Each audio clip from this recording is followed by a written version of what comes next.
Olá pessoal, sejam bem-vindos ao canal Entre Linhas. É o momento de nós explorarmos as entrelinhas da lição da Escola Sabatina. Já estamos na 9ª lição desse trimestre.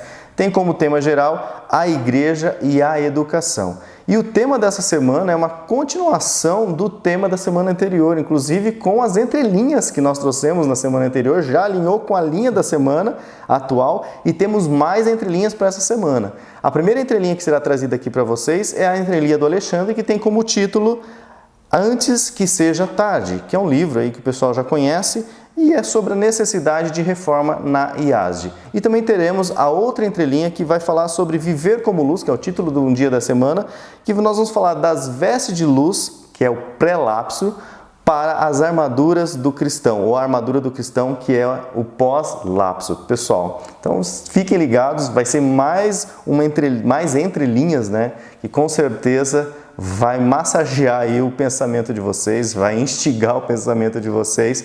E eu espero muito que o Espírito Santo, né, guie muito, porque nós estamos tocando em alguns assuntos bastante delicados aqui, mas queremos fazê-lo com muito amor, com muito carinho e com o objetivo, né, de aproximarmos da vontade de Deus.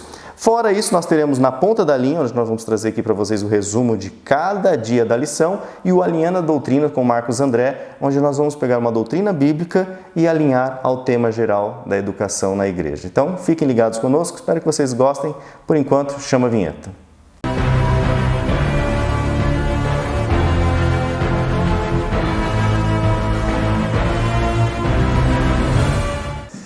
Bom, pessoal, antes de nós entrarmos aqui no Alinhando as Doutrinas e nas pontas das linhas, nós teremos aqui aquele quadro do comentário, onde nós sentimos aí o feedback. Sentar, tomar chazinho, comer pipoca. Vamos tomar um chazinho então agora. O react que o Lúcio disse que não é react. Que é só a leitura do comentário do pessoal. Vamos lá. Tânia Amália Merotti, ela diz assim: olá meninos, eu estou meio sumida, né? Mas só dos comentários, a Tânia fala. Sempre baixando a lição, estudando, dando like e compartilhando com quem gosta de estudar. Parabéns, que Deus sempre abençoe vocês. Parabéns ao Alexandre pelo casamento, mesmo que atrasado, mas ainda está valendo, né? O Fernando Ferreira de Souza comenta assim: a falta de um pensamento crítico e libertário garantem o tão conhecido apelo de autoridade para resolver questões pouco mais complexas. O pensamento crítico fratura o senso comum e isso causa desconforto a muitos, mas com certeza produz crescimento a todos. Perfeito. Tema da lição dessa semana. Legal, Fernando. E o Fernando ainda comenta aqui, né? Valeu, amigos. Que aula sobre conceitos educacionais, hein, Alexandre? Que aula sobre como entender nossa responsabilidade, principalmente sobre como Cristo se responsabilizou por nossos pecados, hein, Ricardo?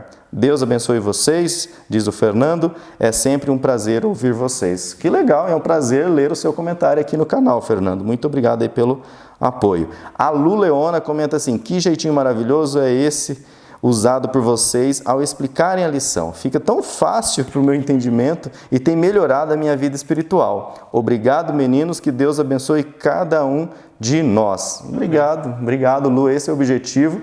E quando a gente lê comentários assim, a gente se sente realizado. Dá ânimo para fazer. Dá ânimo, fala, que legal, né? A Lu lá vai entender o que a gente está tentando passar, né, para ela.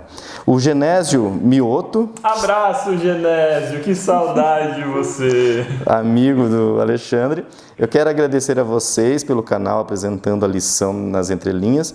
Os meus parabéns para o Ricardo, para o Lúcio, para o Alexandre. E mando também um abraço a todos os membros da igreja do distrito da cidade de Toledo, cidade natal do Alexandre. Meus parabéns, que Deus abençoe todos. Amém. Obrigado, Genésio, né, pelos parabéns. Obrigado pelo seu comentário.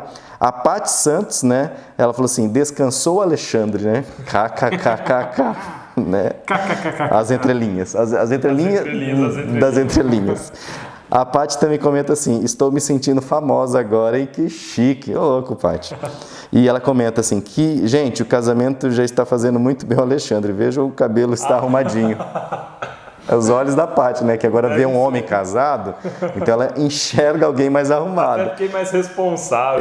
Mas a gente não viu diferença não, viu, Paty? Agora que eu sou homem sério, acho que vou deixar a barba. Já está muito tempo. Deixar a barba porque chegar no chão? O Marcelo Campos comenta assim: Ricardo, desculpa minha ignorância, né? Mas eu prefiro perguntar e errar do que não perguntar e viver com o erro sem o saber. Quando você explica sobre imagem e chega a uma conclusão final que significa sombra, pois bem, o mito da caverna tem a ver com alguma mensagem a esse respeito? Ou seja, de alguma forma na filosofia esse tema quer fazer alguma alusão sobre isso? Sombra? Grato. Então, né? Se você pensar no texto bíblico, não tem relação nenhuma com o mito da caverna de Platão.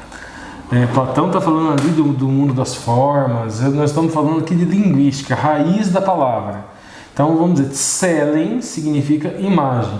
Para você ter uma palavra que seja raiz, ela tem que ter de 2 a 3 letras, a mesma raiz. Por exemplo, tselen tem o tsade, e o tsel tem o tsade, que é daí tem o lamed, as duas palavras têm o lamed, então elas são tsel, 2 letrinhas, tsade e lamed, tselen, a raiz da palavra, as 2 letrinhas são a mesma. Então é uma questão linguística. Dá de trazer um exemplo no português para ficar mais fácil, de repente? Eu estava pensando aqui, árvore, arvoredo, arbustro...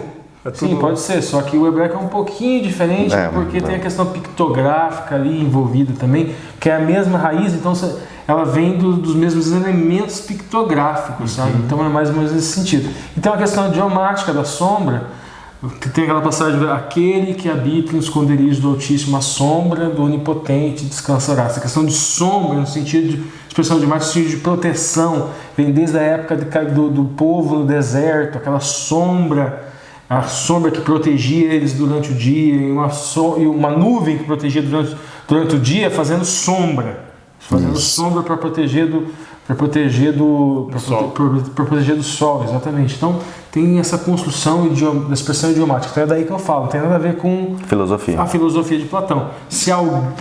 Platão, até onde eu sei, não foi buscar isso na fonte hebraica. Então também ele próprio também não fez essa correlação. Legal, Marcelo. Então, espera aí que, como você falou, né, melhor perguntar do que não saber. E ele comenta ainda, o Marcelo Campos, fala assim: bom dia a todos vocês 3, saibam que eu também tenho aprendido muito, que nem o comentário da Lu lá, né, com vocês, e tenho tido a oportunidade de levar o que eu tenho aprendido com vocês para a minha classe na escola sabatina, porque sou professor. É isso aí, Marcelo, né?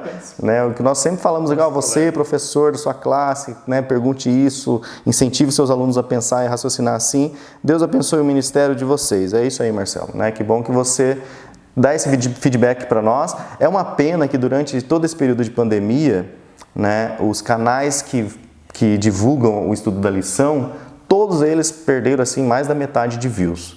Porque como a igreja se retraiu dentro das casas, né, elas não se reúnem mais na igreja, né, naqueles grupos. O pessoal já está assistindo muito lição ao vivo da igreja dele, às vezes tem a lição de escola sabatina da igreja, né? Aí todos os canais caíram. Vamos ver se agora, voltando à vida normal, as coisas vão aumentando aí. A Ilza Viana fala assim: olá meninos, tudo bem com vocês? Quero agradecer pelas orações, né, porque nós oramos aqui pela dona Elza, mãe da Ilza, e pedir que continue orando, porque a minha mãe está hospitalizada para investigação de diagnóstico. O estado geral dela está controlado. Uma excelente semana e que Deus nos abençoe. Beleza? Ilza manda notícias, né? Estaremos sempre lembrando aí da dona Elza e toda a família Entre Linhas aí, orem pela mãe da Ilza, dona Elza. E a Sandra Bittar: oi meninos, estudar sobre educação e principalmente educação e cristianismo com vocês é muito cativante. Como já citei anteriormente, vivi a aplicação da proposta de Paulo Freire e vivi os resultados. As transformações que ocorrem nos indivíduos e no ambiente em que vivem são notáveis e, mais que isso, duradouras. Acredito que ensinar como Cristo ensina, os resultados serão eternizados.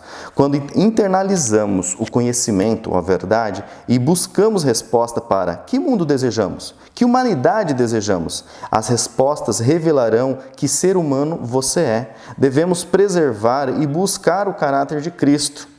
Alexandre, gostaria de ser sua aluna. Acredito que você tem uma quedinha por Paulo Freire. Paulo Freire é ótimo, maravilhoso, amo ele de paixão. Não é o meu favorito, mas ele é muito bom. Minha maior referência hoje na educação é o Vygotsky.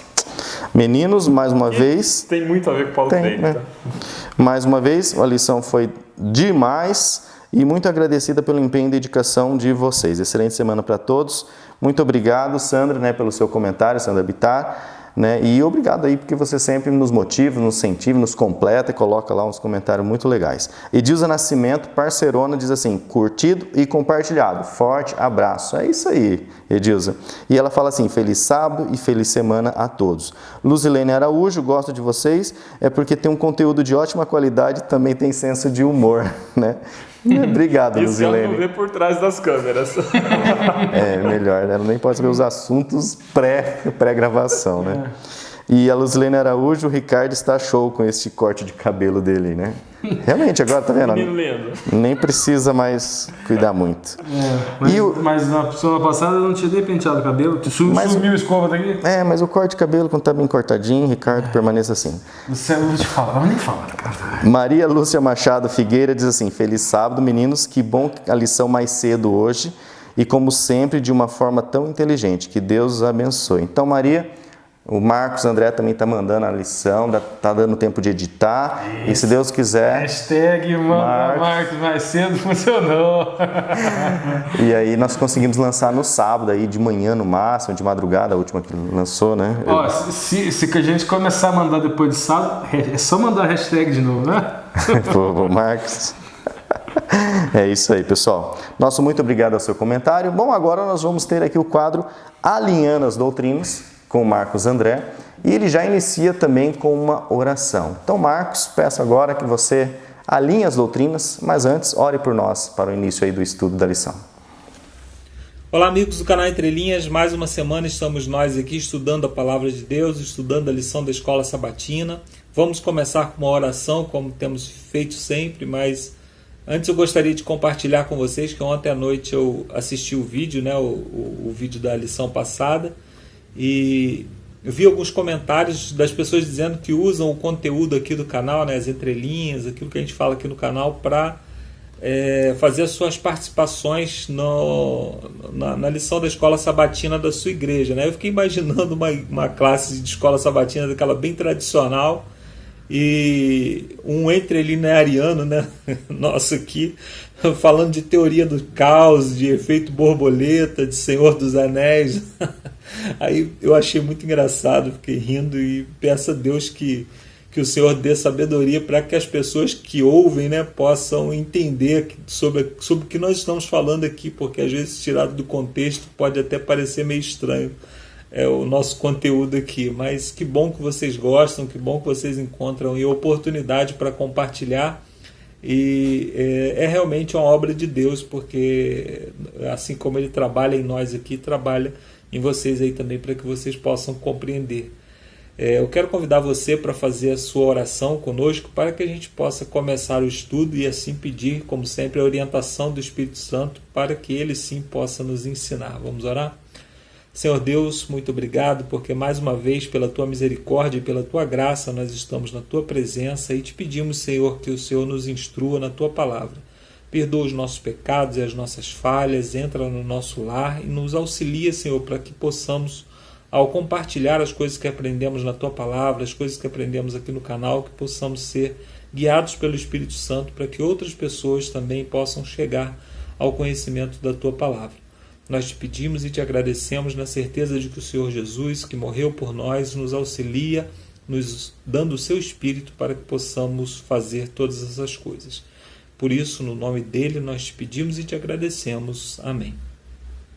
Muito bem, amigos, esse é o quadro Alinhando as Doutrinas, aquele quadro que nós sempre trazemos uma das doutrinas que aparece nas entrelinhas da lição. Hoje nós vamos falar sobre a doutrina número 17, a doutrina que fala sobre dons e ministérios espirituais, já que a lição dessa semana fala sobre o papel da igreja na educação. E o papel da igreja na educação nada mais é do que o discipulado, né? A maneira como a igreja ensina não é da maneira tradicional, como o mundo ensina, como a educação secular ensina. Então a igreja ela tem um propósito. Qual é o propósito da igreja? É ensinar, batizar e fazer com que aqueles que aprenderam ensinem a outros e a outros e a outros, para que assim a igreja possa crescer, para que assim a igreja possa não morrer. Se os primeiros discípulos tivessem apenas ensinado, a igreja teria morrido na primeira geração, mas os primeiros discípulos eles fizeram novos discípulos e assim o Evangelho chegou até nós. E nosso papel como igreja é fazer com que cada pessoa dentro da igreja desenvolva os seus dons, e todos os dons eles servem para a edificação do corpo de Cristo. Então o apóstolo Paulo ele escreveu: e ele mesmo concedeu uns para apóstolos, outros para profetas, outros para evangelistas, outros para pastores e mestres, com vista ao aperfeiçoamento dos santos, para desempenho do seu serviço, para edificação do corpo de Cristo, até que todos cheguemos à unidade da fé, do pleno conhecimento do Filho de Deus, à perfeita varonilidade, à medida da estatura da plenitude de Cristo. Então, qual é o propósito dos dons na igreja? É fazer com que todas as pessoas se desenvolvam no trabalho para que a igreja ela seja edificada. O que é edificar? Edificar é quando você constrói, né? Faz um edifício. Então, primeiro você faz os fundamentos, depois você faz as paredes, depois faz o teto, né? E assim por diante. A mesma coisa acontece na igreja. Quando uma pessoa chega na igreja, ela vai sendo ensinada em camadas, e cada um de nós é como se fosse construindo o piso, construindo as paredes, construindo o teto, e cada um de nós com uma função. Então existe a função do pastor, existe a função do evangelista, existe a função do discipulador, que é o que vai ensinar essa pessoa a pregar para outras pessoas. Então cada um tem um papel a desenvolver no corpo de Cristo. E ao desenvolvermos esses papéis, né, individualmente, nós então nos tornamos igreja. Nós nos tornamos o que devemos ser como igreja. E esse papel de discipular, ele é um papel muito importante para que a gente possa fazer com que outras pessoas, além daquelas que nós estamos ensinando, possam também conhecer o Evangelho. O apóstolo Paulo, ele diz assim: Paulo, apóstolo de Cristo Jesus, pelo mandado de Deus, nosso Salvador, e de Cristo Jesus, nossa esperança, a Timóteo, verdadeiro filho na fé, graça e misericórdia e paz da parte de Deus e de Cristo Jesus, nosso Senhor. Quando eu estava de viagem rumo à Macedônia, te roguei que permanecesses ainda em Éfeso, para admoestar certas pessoas, a fim de que não ensinassem a outros a doutrina. Então olha só que interessante, o apóstolo Paulo, que considerava Timóteo como um filho na fé, ele não considerou que já estivesse feito o seu trabalho simplesmente por ensinar o Evangelho, ensinar a Timóteo, mas ele estava preocupado também com aqueles a quem Timóteo se dirigia. E ainda mais, ele disse que Timóteo deveria advertir aquelas pessoas para que elas não ensinassem coisas erradas para outras pessoas. Ou seja, ele se preocupava com os seus discípulos, com o seu ciclo de discipulado até a 4ª geração. Então, o verdadeiro discipulado não é simplesmente você pegar, ir na casa de alguém, dar um estudo bíblico, né? E levar essa pessoa para a igreja se batiza, aí você abandona aquela pessoa e vai buscar outra. Não, o ciclo de discipulado ele continua, você continua sendo o pastor ou o co-pastor daquela ovelha. Você precisa continuar tomando conta para que aquela ovelha não se desvie do seu caminho. Então esse trabalho de discipulado é um trabalho longo, é um trabalho que demora um certo tempo, e é um trabalho que você precisa fazer para que a igreja continue viva. A igreja não pode morrer na próxima geração. Então nós precisamos deixar pessoas preparadas para fazer aquilo que nós estamos fazendo. Então, nessas condições, o apóstolo Paulo estava preocupado com não só com o evangelismo, não só em fundar a igreja, não só em pregar o evangelho para outras pessoas, mas que o evangelho continuasse em crescimento.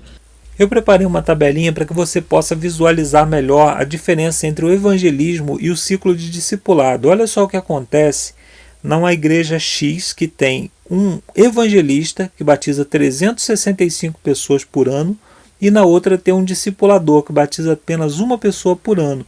Mas o discipulador ele ensina o seu discípulo a dar estudo bíblico também e a ensinar a outros a dar estudo bíblico.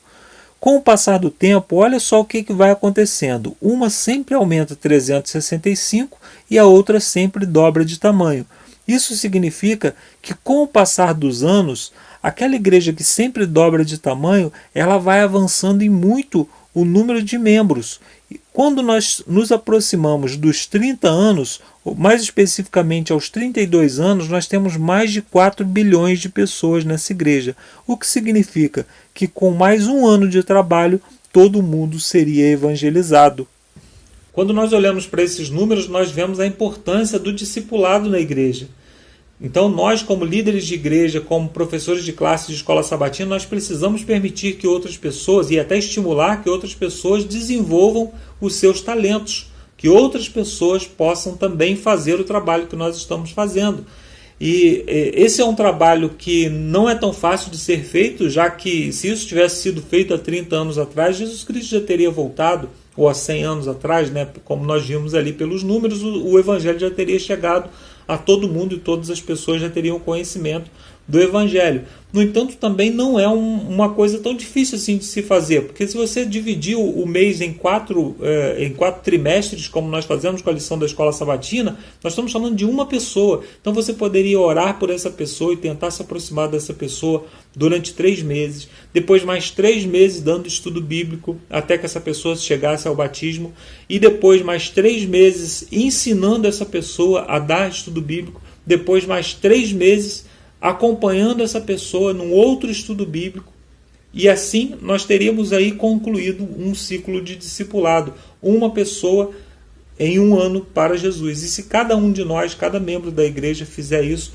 em um ano a igreja dobra de tamanho, em 2 anos a igreja vai dobrar novamente, e como nós vimos ali, nós vamos concluir a pregação do evangelho. Eu oro para que esse canal aqui, o canal Entre Linhas, ele esteja formando pensadores, pessoas que tenham ideias talvez diferentes das nossas, mas que tenham ideias de levar o evangelho, que tenham ideias para atingir pessoas, para poder levar pessoas para o reino dos céus, que possamos fazer aqui um trabalho de discipulado e não somente de ensinar. Se vocês sempre tiverem que voltar a nós para aprender, né, nós não estamos fazendo um bom trabalho.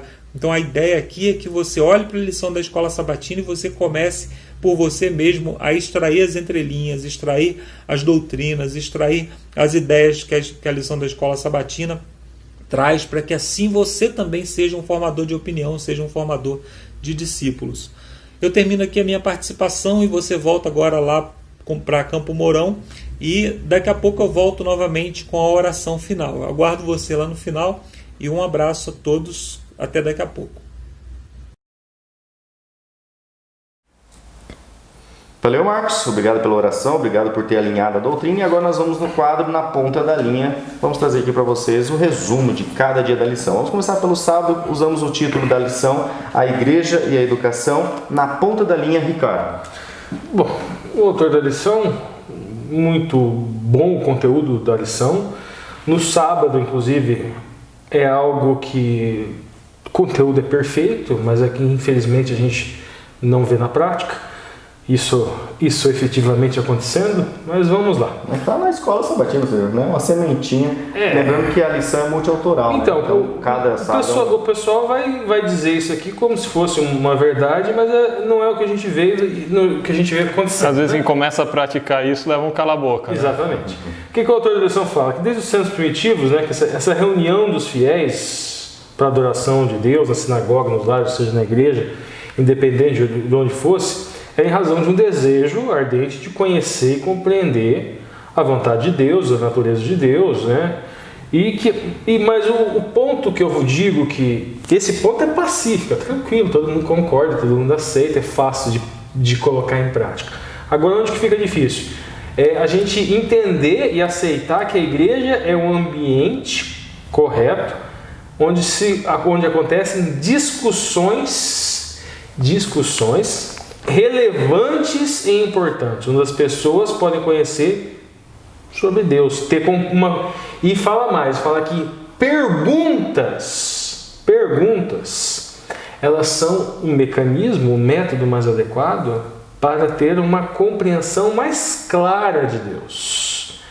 E fala que a igreja, enquanto um local de educação, ela deve ser um espaço genuíno de diálogo, ou o espaço de diálogo genuíno.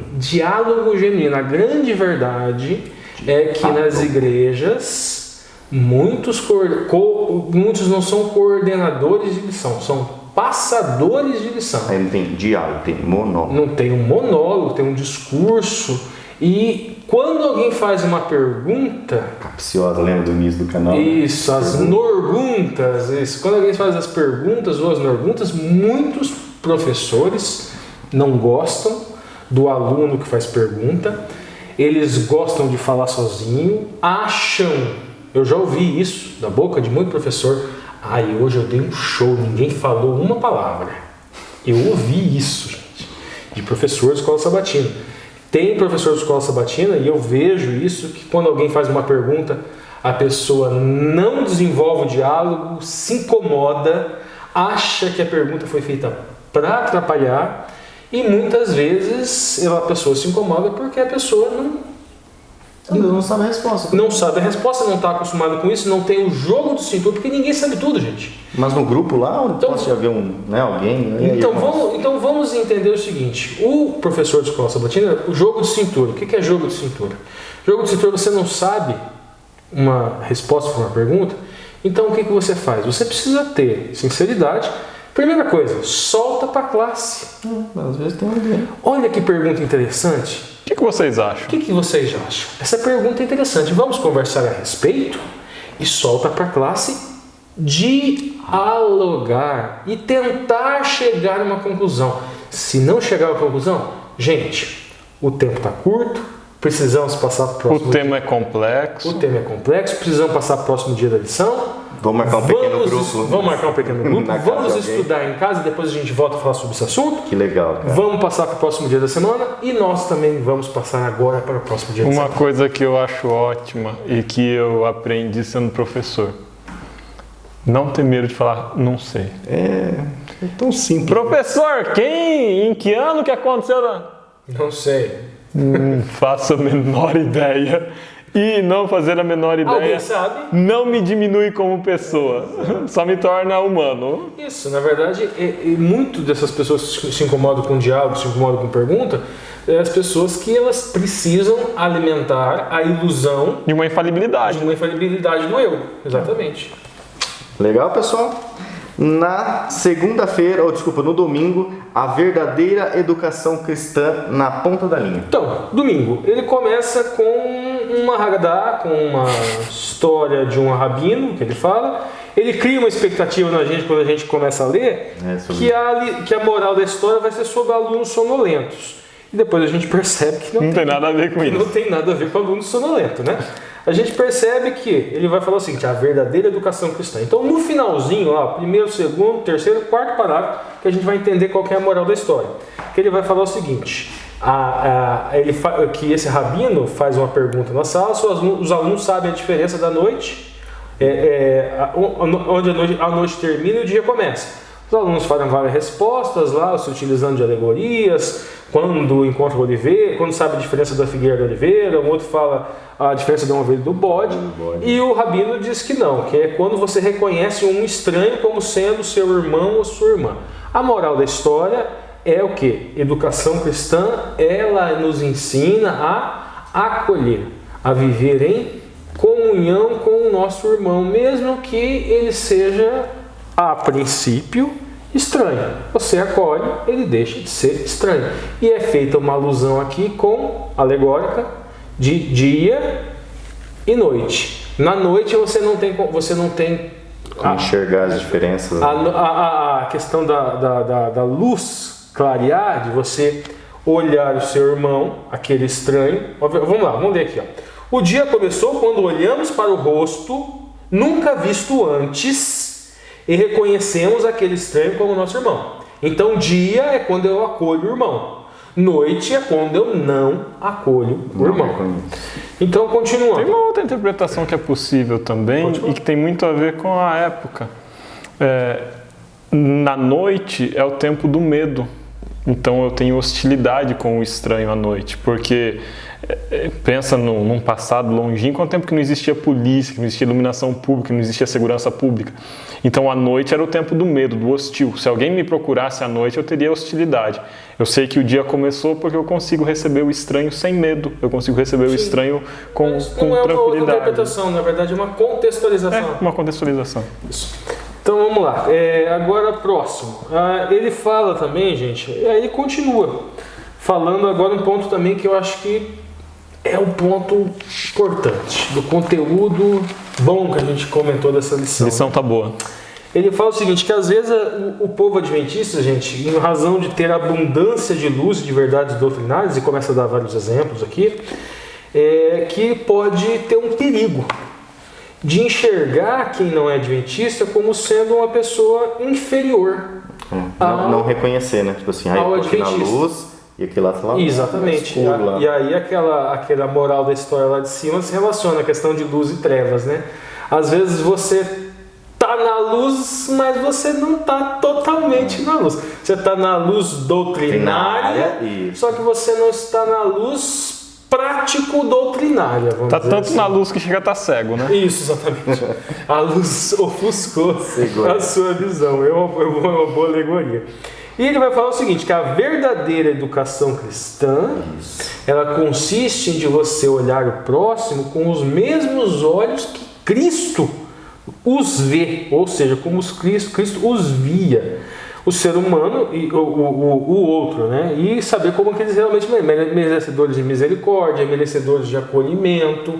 E aqui, gente, eu vou fazer uma crítica aqui, que isso aqui até poderia estar na minha entrelinha, mas vou dar uma adiantada para diminuir talvez a entrelinha. Eu vejo muito na igreja, gente, muito discurso sobre adultério, homossexualismo, aborto, uso de drogas, investimentos, uso de drogas e pouco discurso como a igreja deve acolher a pessoa que tem a fraqueza do homossexualismo, chamado homossexual. Como a igreja deve ajudar, auxiliar, se preocupar com os problemas sociais referentes ao aborto. E assim por diante.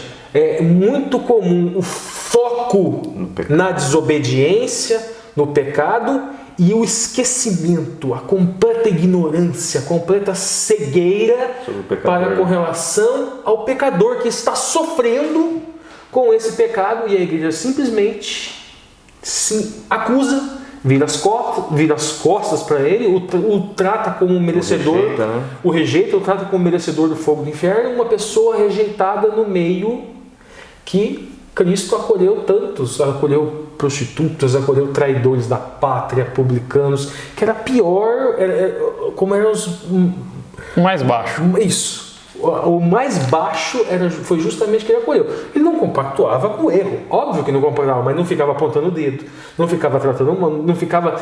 ele não se preocupava tanto naquela mudança daquele comportamento de imediato, na acusação. Ele pensava na misericórdia, na salvação, para que depois, com o exemplo de misericórdia, amor, de caridade, a pessoa ir mudando. Gente, um ambiente onde havia um ser amoroso, como era o Messias, a pessoa queria fazer de tudo para agradar aquele ser por amor, por identidade, a pessoa deseja retribuição, seu caráter, admiração, exatamente. Agora, como você admira uma pessoa que só te rejeita, aponta o dedo e vira as costas? Não há possibilidade de mudança, isso não é evangelho, não. Legal, pessoal. Avançando agora então para segunda-feira, chamados para viver como luz, na ponta da língua. Vamos lá. Ele vai destacar que o nosso planeta é um planeta que está voltado para o egocêntrico, né? Ele usa a expressão voltado para si mesmo. E novamente ele trabalha com aquela alegoria de luz e escuridão. Isso no primeiro parágrafozinho assim, Depois ele parte para uma questão de escuridão no sentido de as maldições desse mundo, os problemas desse mundo. Vai falar das doenças, a questão, problemas, não só problemas patológicos e médicos, mas questões sociais, por exemplo, famílias que sucumbem à separação e divórcio, filhos sofrendo com isso. E é muito comum também no nosso meio, a gente volta para aquilo lá. Nossa, separou, que isso? Tem que ser excluído da igreja, tira os... Não, vamos lá, não pode ter cargo, não pode... Exclui de tudo. E se esquecem que são duas pessoas passando por uma situação difícil. A questão está correto? Está errado?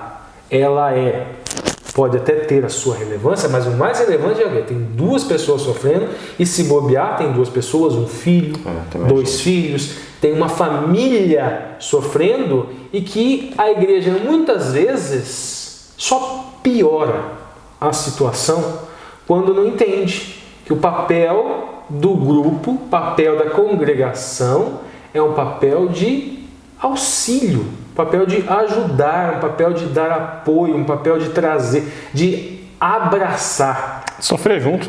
De certa forma, também sofrer junto.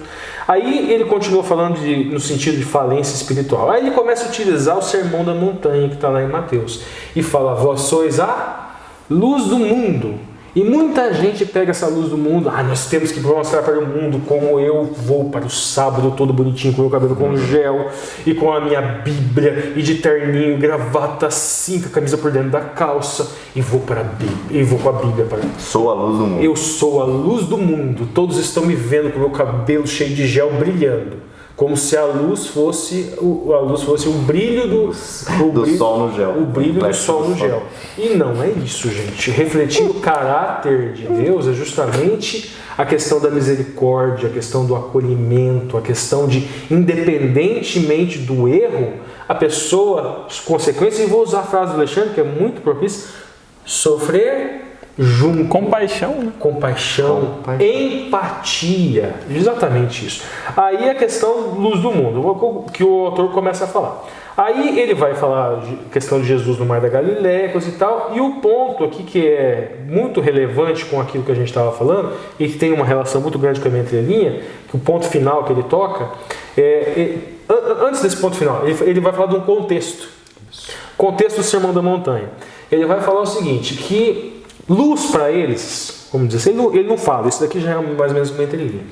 É algo, quando chegava à noite, era algo muito mais chocante para eles. Primeiro motivo que ele dá aqui, a ocupação romana. Então eles estavam cativos, né? Eles estavam no mundo, o povo estava dominado. Segundo, não tinha energia elétrica, não tinha internet, não tinha televisão, não tinha nada como nós temos hoje. Então a noite era algo muito mais forte para eles. Quando o sol se punha, gente, é casa, uma luzinha... Tranca a porta, uma luzinha de nada. Nós estamos aqui, tem um povo estranho aqui que manda na gente, vamos embora. Não existia fechadura com chave, tetra, nem grade na janela. Nem grade na janela e nem ronda, às vezes uma viatura passando. Nem a motinho que apita na rua, né? Então, não tinha nem isso. Então luz para eles é uma coisa muito, muito mais chocante. E aí agora, o que o autor aqui, depois que ele fala dos romanos, ele vai explicar uma coisa que tem muita relação com o que a gente sempre pisa e repisa aqui no canal, gente. Viver, ele fala da educação cristã, e que essa educação cristã, que viver como luz, aí ele vai exemplificar, é ser misericordioso, é ser puro de coração, é ser pacificador. Então assim, gente, essa lição, eu vou encerrar aqui, depois o Alexandre vai seguir. Essa lição da semana é uma lição assim, muito simples, sobre o ponto de vista formal. O evangelho é simples, né, Ricardo? O evangelho, em razão até disso, mas o conteúdo é um conteúdo evangelístico em sua essência, é a boa nova em sua essência, é um conteúdo muito bom, a gente até comentou aqui. Até agora foi a melhor lição desse trimestre, na minha opinião. E não no sentido de formatação, mas no sentido de mensagem. Essa com certeza foi a melhor. E a gente sente, como o autor é indefinido, gente, a gente sente que esse daqui... E dá de ver quando muda os autores, né? Dá de ver. O autor que estava falando da cosmovisão é um. Eu não acredito que esse cara é o mesmo que falou da cosmovisão. Sem dúvida, São autores diferentes. E eu tenho dúvida, homem de Deus, homem inspirado por Deus. Ou mulher, né? Ou mulher, verdade, com certeza. Legal, pessoal. Avançando agora para a terça-feira, vivendo como discípulos na ponta da linha, Alexandre. Legal. Lição de terça-feira vai trazer um texto ali que está em Lucas 4, 18 a 23.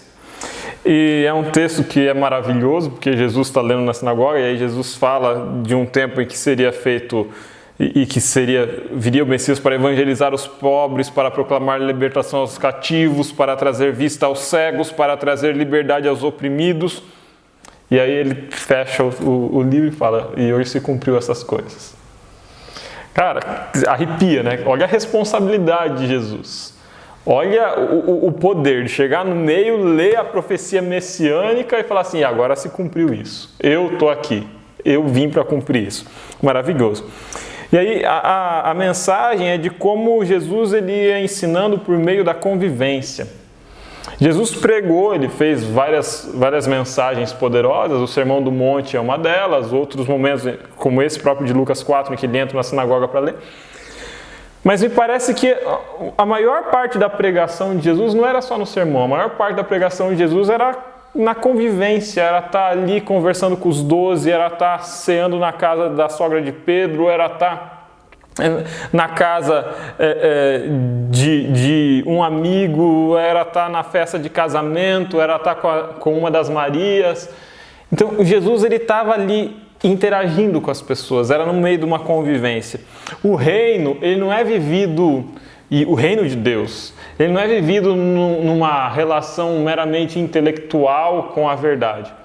O reino de Deus é vivido no momento em que eu me relaciono com a imagem de Cristo no meu próximo. Os semelhantes, né? Quando eu me relaciono com Cristo no Ricardo, eu me relaciono com Cristo no Lúcio. O Lúcio se relaciona com Cristo em mim.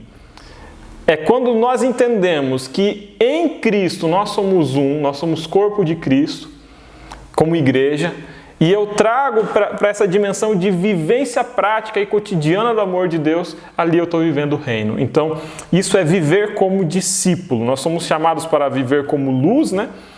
Nós somos chamados para viver como discípulo. Discípulo é aquele que segue, aquele que imita o mestre. O nosso mestre é Jesus Cristo. Legal, pessoal. Assim como Cristo veio com a mensagem de evangelizar os pobres, proclamar libertação aos cativos, vista aos cegos e liberdade aos oprimidos, a mesma atenção, o mesmo centro deve estar presente em nós hoje, se nós somos discípulos de Cristo, se Cristo é o nosso mestre. Então, nossa mensagem hoje deve evangelizar os pobres, proclamar libertação aos cativos, vista aos cegos e liberdade aos oprimidos. De toda sorte daí, pobre de espírito, pobre financeiramente, pobre de não ter condições morais de se ver, libertação ao cativo que está preso do pecado, que está preso do vício, que está preso numa relação econômica que violenta ele, que não dá para ele condições de viver o reino, é liberdade para o oprimido pelas drogas, liberdade para o oprimido pelo pecado, liberdade para o oprimido por condições diversas. Quem não vai querer fazer parte de um povo assim? Quem não vai querer fazer parte do povo? Vai se apaixonar. Teologia do oprimido, né? Isso aí. Quarta-feira, agora buscando a verdade na ponta da linha, Alexandre. Quarta-feira tem uma série de textos, né? Vem ali com Jeremias 29:13, me achareis quando me buscardes de todo o coração. Mateus 7:7, pedi, dar-se-vos-á, buscar e acharei, bater, abrir-se-vos-á. Atos 17, 26 a 27. Uma passagem interessante que fala que Deus os fez para buscar a Deus se não tateando, ou seja, porque Ele não está longe. Então, a gente encontra a Deus até tateando, porque Ele está próximo, está perto. Salmos 25:5, guia-me na tua vereda, ensina-me, pois tu és o Deus da minha salvação. João 16:3, o Espírito vos guiará a toda a verdade. E João 17:17, santifica-os na verdade, a tua palavra é a verdade. Eu gostaria de destacar aqui um momento que é Jeremias 29:13, que é um texto num contexto específico. É o contexto de um povo que está no cativeiro babilônico. E aí Deus está falando para esse povo: vocês me encontrarão quando vocês me buscarem de todo o seu coração. No meio do cativeiro, para proclamar a libertação ao cativo, Deus está lá disposto a construir a liberdade mesmo para quem está preso em Babilônia. Eles estão presos pelas circunstâncias, mas eles podem ser livres em espírito em Cristo Jesus, no Cristo que era uma promessa vindoura ainda. E a outra passagem é: guia-me na tua vereda, Salmos 25:5. Ensina-me, pois tu és o Deus da minha salvação. Eu gostaria de destacar o seguinte: ensino e salvação é diferente de palavra estéril. Não é assim: guia-me na tua vereda, ensina-me, pois tu és o Deus da sabedoria. Ensina-me porque tu és o Deus do entendimento. Ensina-me porque tu és o Deus que sabe todas as doutrinas certinho. Ensina-me porque tu és o Deus da minha salvação. O ensino não é para eu me gabar para os outros. Aquilo que eu aprendo não é para eu aparecer bonitinho na igreja. Aquilo que eu aprendo não é para eu debater com o irmão, com a Bíblia, e agora eu vou ganhar do outro com a Bíblia e eu vou provar que eu estou certo. Não. Aprender de Deus é aprender do Deus da minha salvação. A centralidade aqui não está em acumular um monte de doutrina sobre doutrina, regra sobre regra, preceito sobre preceito. O sentido aqui é aprender das palavras de salvação da boca de um Deus Salvador. Legal, seguindo agora para quinta-feira e nossa última ponta da linha, compartilhando nossa vida. Lição de quinta-feira tem uma passagem que eu vou pedir licença até para ler. É uma passagem que está lá em 1 Tessalonicenses 2, do 6 ao 8. Filipenses, Colossenses, Tessalonicenses 2, de 6 a 8. Diz assim: também jamais andamos buscando glória de homens, nem de vós nem de outros. Embora pudéssemos, como enviados de Cristo, exigir de vós a nossa manutenção, todavia nos tornamos carinhosos entre vós, qual ama que acaricia os próprios filhos. Assim, querendo-vos muito, estávamos prontos a oferecer-vos não somente o Evangelho de Deus, mas igualmente a própria vida. Por isso que vos tornastes muito amados de nós. Isso aqui é Paulo dizendo e descrevendo o ministério dele junto aos Tessalonicenses. Olha que interessante aqui. Paulo está falando que ele poderia exigir, por ser enviado de Deus, de Cristo, por estar ali prestando um ministério, prestando um serviço, ele poderia exigir o sustento dessas pessoas. E ele não exigiu. A gente sabe que Paulo, ele garantia a sua independência, a sua autonomia financeira por meio do seu trabalho, né? Construindo tendas. E agora Paulo olha para essa comunidade e ele fala assim: eu poderia exigir, mas eu não exigi, eu não pedi nada. Eu não estou aqui prestando um serviço para vocês. Eu não estou aqui prestando um serviço, eu estou aqui amando vocês. Eu estou aqui acarinhando vocês como a ama acaricia o seu filho. Então, o que eu estou oferecendo para vocês não é um serviço, é uma relação de afeto. Paulo aqui ele está demonstrando como a relação dentro da igreja não é uma relação empresarial. Às vezes a gente vai para a igreja e às vezes escuta da boca de irmãos uma fala muito triste, que é assim: ai, o programa está com uma qualidade muito ruim. Ai, a igreja tinha que oferecer programas mais atraentes. Programas. Produto. A igreja tinha que ter um produto melhor. Gente, igreja não é prestação de serviço. Igreja não é empresa. Igreja é comunidade. Igreja é relação de afeto. A gente tem que expurgar esse veneno que é transformar a igreja numa empresa. Igreja não tem que oferecer entretenimento. Igreja não tem que oferecer serviço. Igreja não tem que oferecer produto. E eu falo isso para todo mundo.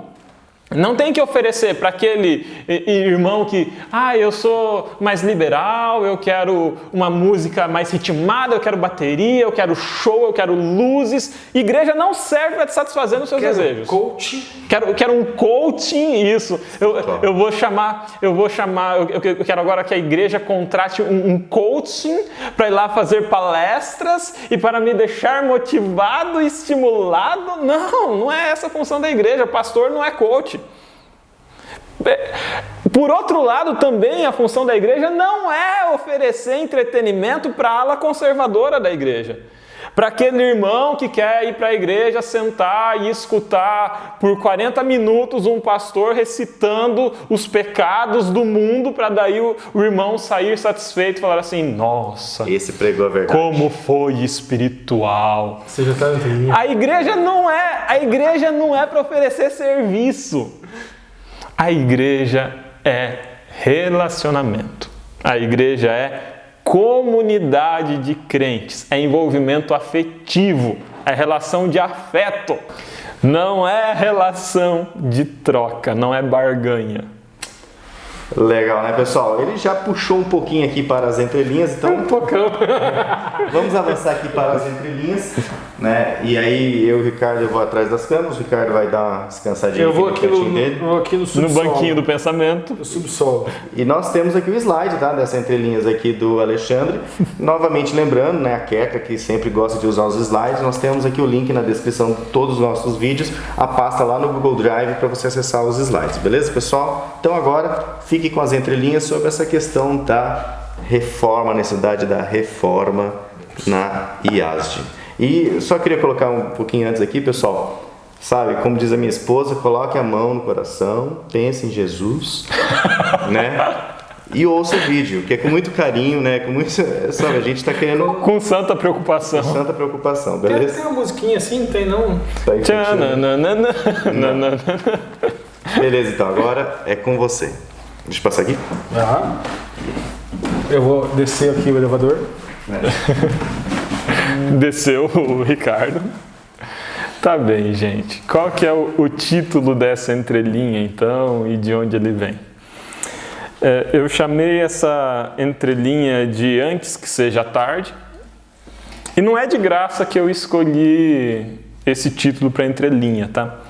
Antes que Seja Tarde é o título de um livro belíssimo que eu estou lendo. Quero fazer aqui uma propaganda. Vocês encontram fácil esse livro em PDF. Ele só existe em meio digital e é gratuito. Ele foi escrito pelo pastor Tomás Amaral. Um pastor que, inclusive, foi demitido da obra por ter escrito esse livro. Esse livro não tem nenhuma proposição doutrinária própria. Ele não centra as atenções do livro em aspectos de doutrina. Eu vou pedir para o Lúcio passar o slide aqui. Ele não centra a explicação dele no livro em questões de doutrina. O foco dele é a necessidade de mudanças e de reformas organizacionais.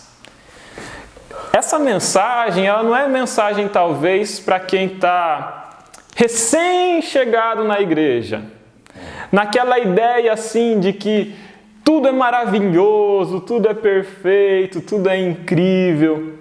Porque quando a gente começa a viver a fé, a vivência que a gente tem com a fé é tão maravilhosa, e a vivência que a gente tem com o Evangelho é tão maravilhoso, e a doutrina da igreja é tão pura e tão perfeita, que a gente nem percebe os defeitos. Mas conforme a convivência vai passando, e eu falo aqui com vocês de 30 anos de adventismo, eu tenho 30 anos de idade, 30 anos de adventismo, consciente, vamos dizer aí, uns 20 e alguns anos que eu tenho dentro da igreja. Essa mensagem, ela é talvez para um adventista mais calejado, que já caminhou muito, que já participou de muita conferência, que já participou de muita comissão e que começou a ver que a nossa doutrina é perfeita, mas a nossa vivência institucional E a nossa vivência de fé prática nas igrejas está doente, não está saudável. E conforme o pastor Tomás Amaral fala no seu livro, antes que seja tarde, é preciso que nós façamos uma autoanálise, examinemos a nós mesmos e a nossa administração, não estou falando de doutrina, administração, e vejamos o que precisa ser repensado. Essa lição ela é maravilhosa. Essa lição fala que a igreja é uma comunidade, é baseada no relacionamento. A lição que a gente estudou hoje fala que a igreja é um espaço de debate, é um espaço democrático de discussão. Mas se a gente demite um pastor que fala sobre mudanças administrativas que talvez sejam necessárias, coloca-nos uma interrogação. Até que ponto nós temos todo esse espaço para discussão, toda essa abertura? Talvez exista algo de errado aí. Quais são as mudanças propostas então e o que nós temos de tão complexo? Importante falar aqui que a gente não está responsabilizando e culpabilizando indivíduos isoladamente. Nós estamos falando de uma cultura institucional que se construiu. Como ela foi construída coletivamente, o processo de mudança dessa cultura também precisa ser coletivo. Não é uma coisa que eu faço sozinho, falando assim, eu vou sair da igreja. Vou parar de dar o dízimo. Vou brigar. Eu não concordo com... Não é isso. A mudança para desgringolar a coisa para a situação que está foi coletiva. Para tirar do buraco também tem que ser uma ação coletiva. Então vamos lá, quais são alguns dos problemas que precisam ser repensados? O primeiro deles é que o pastorado está se tornando uma carreira estrita. O que significa isso? Cada vez mais o aspecto do chamado e o aspecto missiológico do ministério pastoral, ele tem sido relegado a segundo plano. E os pastores têm encarado, pela cultura organizacional a que estão submetidos, a carreira do pastorado como só mais uma carreira, em que eu vou cumprir metas, alcançar objetivos, conseguir promoções. É mais uma profissão no rol de profissão. Mais uma profissão e galgar poder. E aí começa a se tornar um projeto individual e não um projeto de missão. Um outro problema que está muito ligado a isso é que se o pastorado é a minha carreira e ser promovido é sucesso, a gente começou a criar duas castas de pastores separados. Existe, por um lado, os pastores que estão lá nos distritos e existem os pastores que estão na administração, de união, de divisão, de associação, como departamentais. É muito difícil quando você encara o pastorado como uma carreira estrita, entender que não há hierarquia. O presidente da divisão é tão importante quanto o pastor do distrito mais humilde. Se não há hierarquia, por que o presidente da divisão não pode amanhã virar pastor de distrito novamente? Quando nós encaramos que a profissão de pastor é uma carreira individual, a gente chega nesse outro problema aqui, a perpetuação de presidentes departamentais no poder. No Brasil, o presidente da República pode ficar no máximo por 8 anos, é uma função executiva. Até um tempo atrás se falava de um mandato só, de 5 anos sem reeleição. Por que a gente reelege indefinidamente presidentes de campo? Por que a gente reelege indefinidamente departamentais? Será que todos os outros pastores são incompetentes? Será que acabar com a reeleição para presidentes de campo, Acabar com a reeleição para departamentais. Eu estou falando de acabar com reeleição, não fazer dança de cadeira. Não sair, agora eu estou presidindo essa associação, no próximo mandato eu vou presidir outra associação e o de lá vem para cá. Não estou falando disso. É sair o presidente e ir atender a igreja. Porque daí a gente vai inverter a lógica de importância. Quando a pessoa ocupa por muito tempo o poder, ela constrói um feudo de poder. Ela se cerca de pessoas chegadas que pensem igual a ela, que trabalhem igual a ela, que exerçam as mesmas visões dela e que garantam a sua continuidade no poder. Porque, de repente, a missão perdeu importância e o importante é eu conseguir a minha reeleição para colocar os meus chegados nas funções mais importantes. A gente precisa falar sobre isso. Falar sobre isso não é falar contra a igreja. Falar sobre isso é falar a favor da igreja. Porque se a igreja não se reformar agora administrativamente, essa ferida pútrida vai continuar avançando na sua infecção. E talvez no futuro só amputação para salvar o corpo. Algum membro vai ter que ser cortado. Não é muito melhor expurgar a doença agora para que a gente consiga salvar tanto o corpo quanto o membro? E o membro, nesse caso, é a administração? Muitas vezes a gente confunde a administração com a igreja. Associação não é igreja. Divisão não é igreja. União não é igreja. A conferência geral não é igreja também. A igreja é a comunidade de membros. O pastor não é a igreja. A igreja é a comunidade de membros.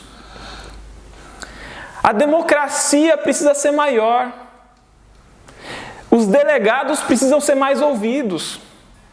Os presidentes de mesas de associação em conferências precisam dar mais espaço para o Espírito Santo falar por meio de anciãos que estão lá, por meio de mulheres que estão lá, que são pessoas orientadas por Deus, escolhidas por Deus e pela sua comunidade para representar a sua comunidade.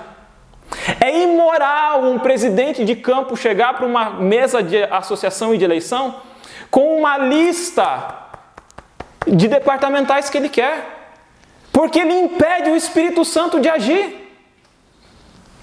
Se ele ora antes da reunião, por que não ouvir a voz do Espírito Santo por meio dos membros?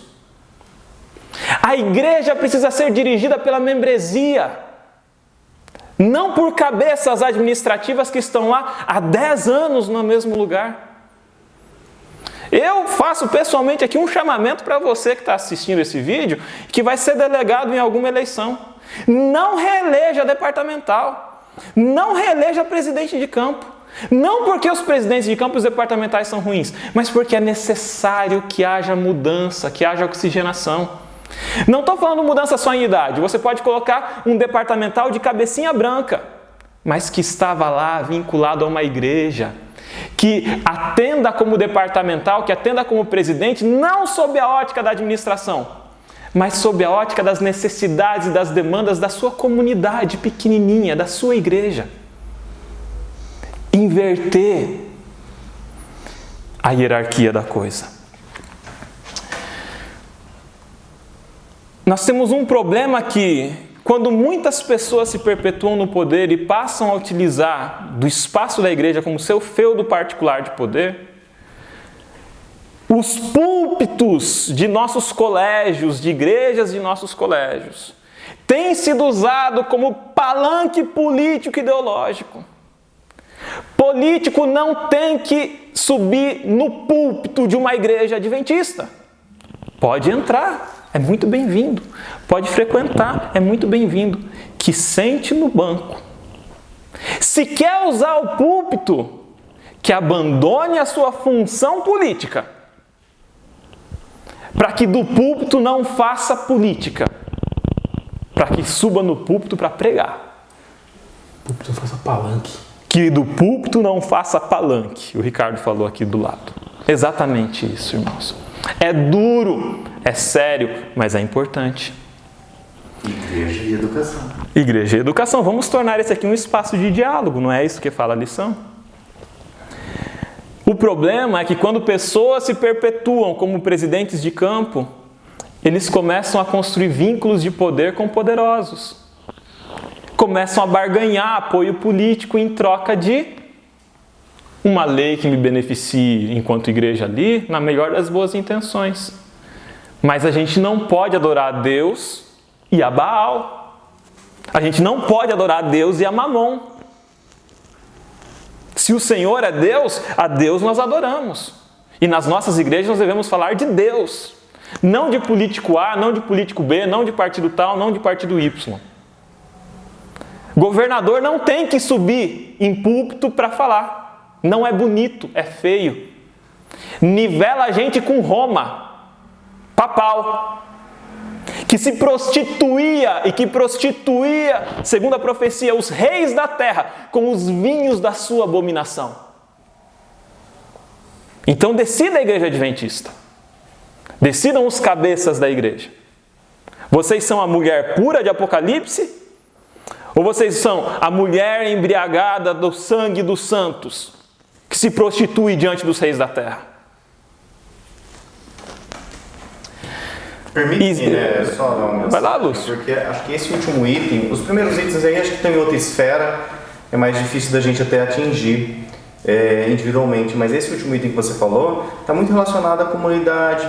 Então, se você é aí do canal, sabe, agora já passou um pouco a política, mas você que é ancião, você que é recepcionista, claro, vamos recepcionar todos com muito amor, com muito carinho, né? Mas se você é um ancião principalmente, né, que coloque talvez esse conselho que a gente está expondo aqui. O mendigo tem que ser tratado com a mesma deferência que o prefeito. Mesma coisa.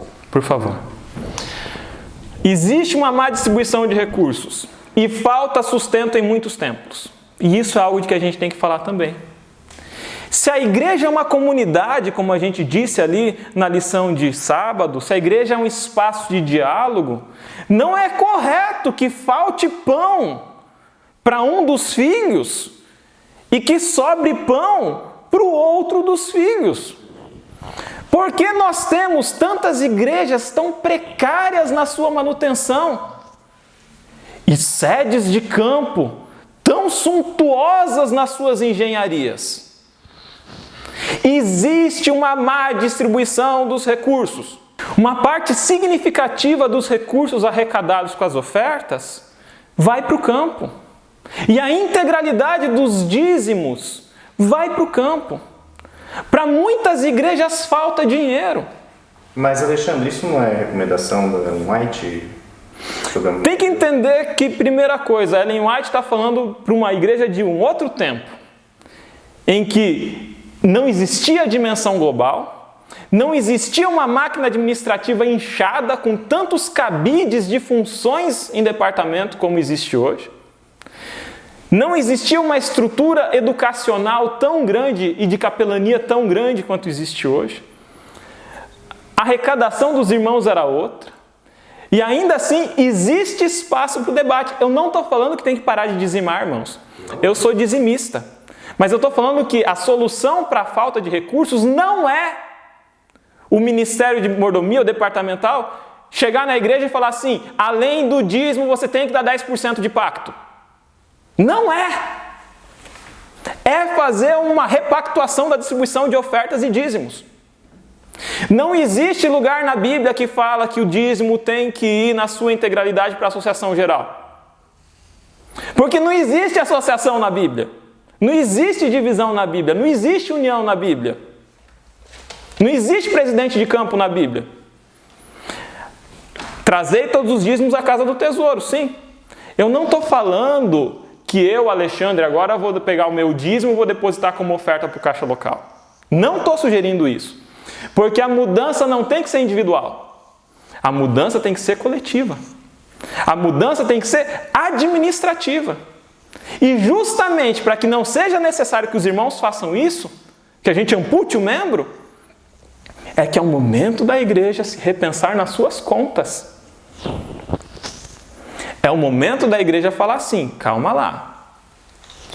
Nós temos uma membresia muito fiel nos dízimos.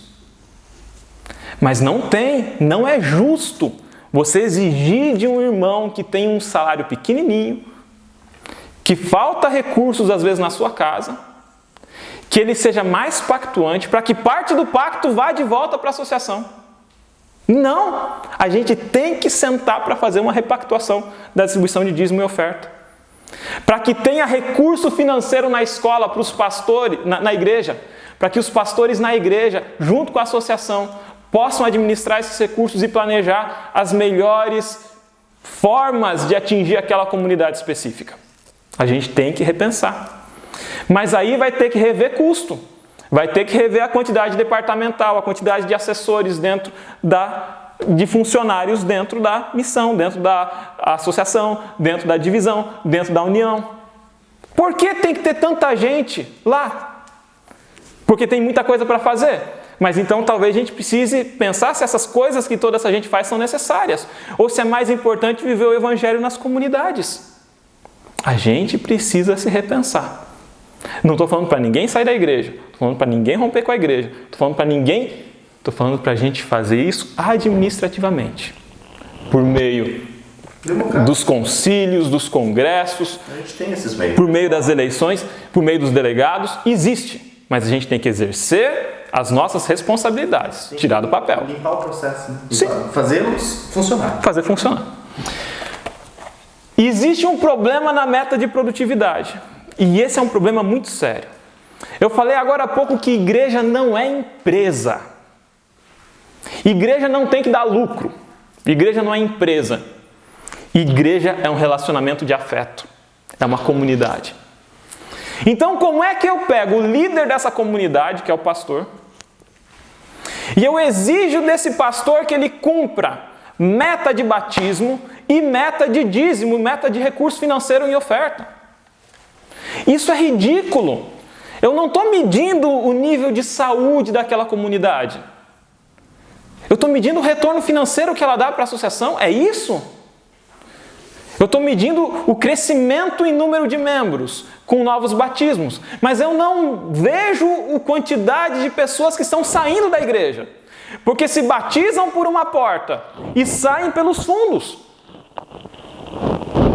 Por que nós temos um índice tão elevado de pessoas que se batizam e que não permanecem 5 anos na igreja?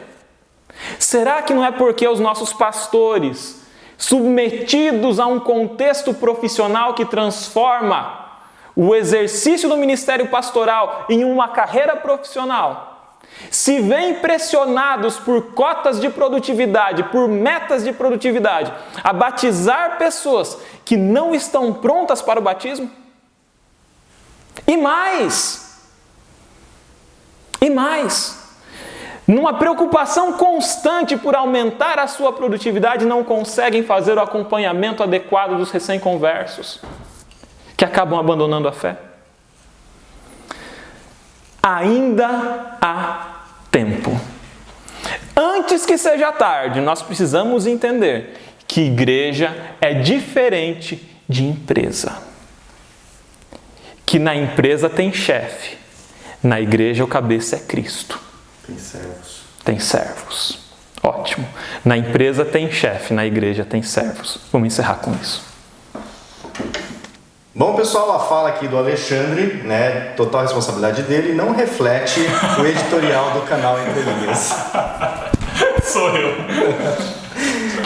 A gente falou aqui até nos bastidores, gente. Assim como igreja são pessoas, essa história de canal... Opinião do canal Entre Linhas. Opinião do canal. O canal é uma ficção, né, gente? Aqui cada um fala por si, a gente concorda, discorda entre um e entre outro. Mas eu acho que todo mundo concorda aqui com o Alexandre. Então, com o Ricardo. Eu acho que o Lúcio falou que você está falando brincando. Não, eu tenho algumas ponderações, eu tenho outras visões, eu tenho alguns desafios, né? Eu trabalho numa instituição federal e lá a gente vive meio esse ciclo, onde nós elegemos os nossos líderes. Eu sou o Eduardo. E os líderes são professores normais, que se tornam chefes e depois voltam, sabe? A gente fica... girando nisso aqui, né? Às vezes você vai para uma função administrativa, você sobe lá mais próximo da reitoria, mas depois você desce. A gente tem um ciclo bastante saudável nesse sentido que ele estava exposto.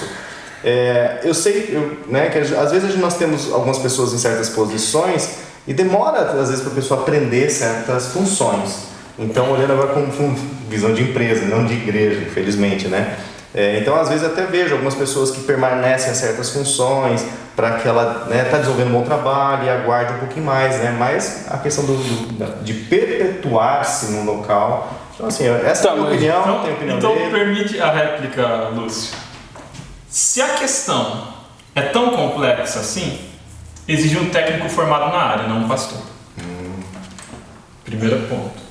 Segundo ponto, se a questão é tão complexa assim e tem um pastor fazendo ela, talvez ou ela não devesse ser feita por um pastor, ou talvez ela não devesse existir.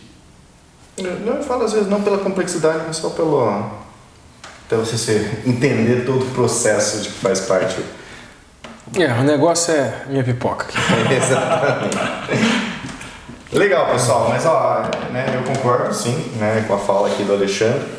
Né? Não totalmente. Não é obrigado a concordar, exatamente. Ninguém em casa é obrigado a concordar. Mas eu acho muito importante, né, o alinhamento da lição dessa semana com as entrelinhas que a gente está apresentando. Então a gente espera que esse espírito permeie cada ouvinte dessas palavras, sabe? Para que não veja em nós somos revolucionários. Mas assim. Dissidentes, vamos montar uma igreja agora. Não mas vamos só principiologicamente o negócio. Eu acredito que eu, Lúcio, Alexandre, não concordamos com aquilo que eu vou chamar de a mercantilização da igreja. Sim. Isso nós não concordamos. Igreja deve ser deve ser pensada, deve ser administrada com princípios diferentes do RH, do coaching. E lá da universidade. Do coaching, do PNL, seja lá o que for. Igreja é outra coisa. Gente. Demitir um pastor que não está produzindo alvo batismal e dízimo e oferta é uma violência. Essa questão de maximização de lucros, ela... Na verdade, eu vejo que demitir qualquer pastor, independente...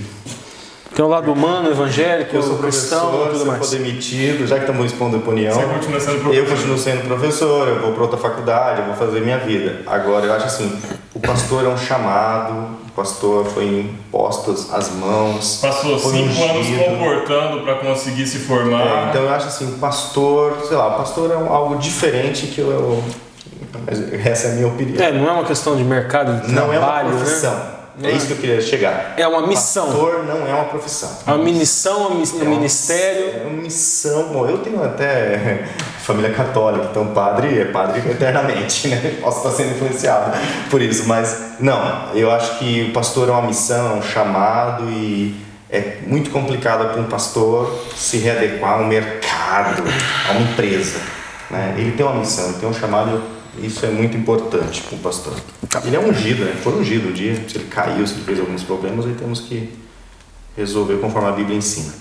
Bom, mas vamos então agora para outra entrelinha, né? Que nós vamos falar aqui sobre o viver como luz. É muito interessante, de muitas coisas que o Ricardo vai apresentar aqui, ele vai falar principalmente sobre as vestes de luz pré-lapso, né, até a armadura do cristão no pós-lapso, trazendo aqui significados de luz em hebraico, de vestes, de igreja. Então vai ter muita coisa. Então agora, Ricardo, é com você, mas antes eu só vou arrumar aqui o microfone dele. Aí. Tadinho. Porque senão fica lá para dentro, beleza? É com você agora, Ricardo.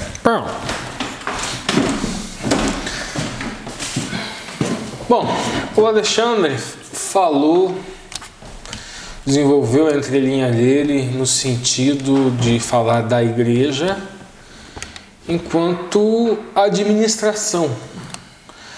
A igreja, sob o ponto de vista, vamos dizer assim, daquilo que houve no Novo Testamento, a questão do diácono, a parte administrativa, a separação do dinheiro das viúvas, que a gente vê lá no Novo Testamento, separação, hoje em dia, né, é questão de salário de pastores, para onde o dízimo vai, o sistema, se é o sistema organizacional central, né, ou se é o sistema paroquial. A gente sabe que existe uma demonização do sistema paroquial, como se ele não fosse bíblico, uma coisa que é extremamente desagradável. São pessoas que parece que inventam discursos sob encomenda, criando dogmas bíblicos para demonizar o sistema paroquial. Aqui nós não estamos interessados em fazer propriamente uma apologia ao sistema paroquial, ou seja, o dízimo fica aqui. Não é nada disso. a questão é a seguinte: a necessidade de uma discussão sincera, de uma discussão verdadeira, uma discussão onde se coloque o Espírito Santo para atuar. Inclusive, no primeiro dia da semana é falado sobre isso, sobre discussões na igreja. Existem protocolos para isso serem feitos. Infelizmente, Satanás está atuando, é muita politicagem que tem impedido até o debate. O Alexandre falou sobre esse ponto, a questão organizacional da igreja. Eu vou enfocar o outro lado. Vou enfocar o lado da membresia. Vou enfocar o lado das pessoas. A gente sabe que esse pastor que escreveu esse livro tem uma família. Essa família precisa de um amparo, precisa de um cuidado. E se a igreja, enquanto administração, ela falhou de alguma forma, a igreja, enquanto membresia, ela não pode se eximir dessa responsabilidade. E não é só com relação a esse pastor, com relação a qualquer membro da igreja. Eu me recordo, há uns anos atrás, aqui na nossa igreja aconteceu um caso e de que foi necessário um pastor que ele deixou de ser pastor e que os membros da igreja tiveram que literalmente ajudá-lo fazendo compra de mercado, inclusive, e ajudando ele como podiam, até que ele ele estudou, fez uma faculdade de onde ele podia dar aula, né? Porque até agora eu acredito que a teologia está diferente, mas na época o curso de teologia não fornecia o diploma que ele pudesse dar aula em qualquer outra instituição. O pastor tinha que ser pastor. E se o pastor não fosse para a obra, ele não ia fazer absolutamente nada. Porque ele não. Mas parece que agora acho que o MEC já aprovou, então é outra situação. Mas mesmo assim, gente, do ponto de vista prático, a pessoa que faz teologia, mesmo que o MEC hoje em dia reconheça o diploma, coisa e tal, ela tem dificuldades se ela não recebeu o chamado. Se não recebeu o chamado para ocupar um distrito, para ser capelão de uma igreja, para ocupar um outro cargo, seja ele qual for. E se a organização não dá esse apoio, a membresia tem que dar. Vamos buscar agora elementos bíblicos, gente, com relação a isso, e numa alegoria. É uma alegoria muito comum. A alegoria que, inclusive, ela instiga muita curiosidade das pessoas, só que sob o enfoque ontológico, astrofísico, as pessoas às vezes querem saber até qual é a intensidade do fóton das vestes de Adão e Eva. E não buscam as lições, que são lições mais profundas e espirituais, essas vestes de luz, que é a igreja, que não é porque o pecado entrou no mundo que a igreja não deve utilizar essas vestes de luz. Vamos falar um pouquinho disso, do que significa viver como luz. E obviamente que não estamos falando de fótons ou elétrons. Vamos lá, gente. Primeira coisa, quando Deus criou o mundo, Ele cria o mundo primeiramente torro vavorro. É um mundo sem forma, é um mundo informe e vazio, o terrón, o abismo escuro. E isso nós vemos lá no Bereshit, logo no comecinho. E a primeira coisa, quando a criação, através da palavra, Vaiomer Elohim, e disse Deus, faz Yehior Vaihior. E disse, haja luz, e houve luz. E a palavra começa a dar ordem através de luz. Or. Essa questão do pecado, quando o Yetzer Hará entrou, e que esta veste de luz, ela se perdeu, ela tem um caráter que nós entendemos, que pode ser até físico, mas ele tem um caráter muito mais profundo e muito mais relevante para os dias de hoje, que nós poderíamos chamar até de verdade presente, que é o alegórico. Nós sabemos, utilizando o método Pardes, na primeira dimensão, a dimensão Peshat, a dimensão literal, Ellen White fala sobre essas vestes de luz, mas é uma tradição que não é propriamente uma invenção do Adventismo. Nós encontramos em ensinamentos rabínicos. Nós temos, por exemplo, o rabino Meir, que fala que Deus fez roupas de luz e que essa luz era a luz primordial. Então, mesmo que a gente deva sair dessa dimensão Peshat, que como era essa luz, é só lá no céu. Nós precisamos ir para a Aremês, para a alegórica, para essa dimensão alegórica. Nós sabemos que Adão e Eva, ela no sentido, vamos dizer assim, alegórico, representa a igreja. Se literalmente eles perderam essa veste de luz, a igreja, nos dias de hoje, enquanto detentora da luz da verdade, ela não perde essas vestes. Nós temos o papel de levar esta luz para o mundo. É isso que nós vamos ver hoje. Nós temos, no Zohar, gente, também, no Zohar, isso daqui também é ensino judaico, fala que essa luz primordial divina, agora a tradição, tá? Isso vocês não vão encontrar na Bíblia. Ela era encontrada na igreja, ou seja, era encontrada no povo, no Sinai, mas em forma de uma coroa. Mas no momento em que eles pecaram, pecado de idolatria, toda essa luz se voltou para Moisés. Agora, isso aqui é tradição judaica, mística judaica, vamos dizer assim. Não é algo que nós utilizemos dentro da doutrina adventista. Mas, em Shemot, Êxodo 34, 39, nós vemos, e agora aqui é a Bíblia, Moshe, quando ele volta do monte, e o seu rosto e a sua pele, panav, orpanav, utiliza a expressão, a sua pele, a sua face, ela era luminosa, ela brilhava, vamos dizer assim. Era como se Moisés, ele refletisse a glória de Deus, provavelmente no sentido peshat, no sentido literal, mas isso era um sinal também de algo maior, de algo alegórico que nós não podemos nos eximir da responsabilidade. Mesmo que não seja verdade ontologicamente, no sentido literal, aquilo que fala o Zohar, o estudo da Bíblia comparado com em vários versículos, nós vemos que a igreja tem a responsabilidade de emitir a luz da palavra, a luz do caráter de Deus, a luz de Jesus.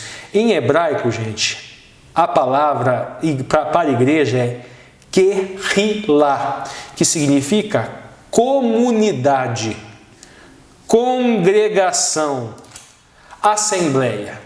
Então veja bem, gente, Kehilá, enquanto comunidade, é membresia.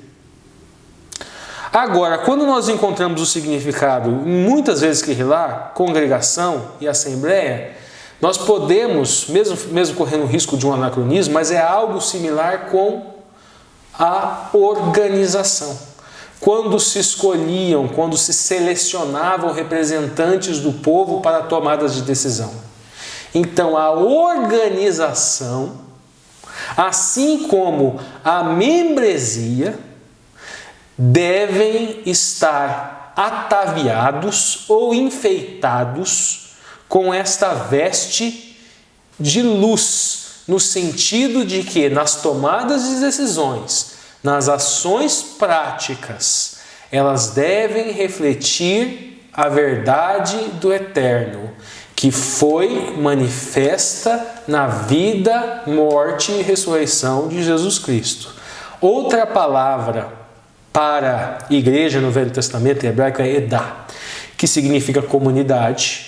Novamente aqui nós vemos igreja no sentido de membros, membresia, público, grupo, congregação, aqui pode ser a associação também. E testemunha mulher, aqui nós vemos agora uma aplicação escatológica. A igreja remanescente, a igreja do Apocalipse, vestida de branco, ou seja, vestes de luz, a igreja remanescente tem a responsabilidade de um testemunho que reflita o caráter de Cristo. Iedá também significa preceito. A gente tem outras palavras como sibur, que significa público, grupo, comunidade, congregação, montão, pilha, ou seja, um monte de gente, vamos dizer assim, amontoado. E kahal, que significa público, povo, comunidade, congregação ou multidão. A expressão hebraica lá no Gênesis, lá no Bereshit, gente, para luz é or. E or se escreve, a primeira letrinha de or, no sentido de luz, é um aleph. A segunda letrinha é um resh. Agora, quando nós vamos no Shemot 34, a gente vê or, só que lá ele está sendo escrito com um ain. E na pictografia, or significa força, é como se fosse a cabeça de um boi. E ain é um símbolo de um olho.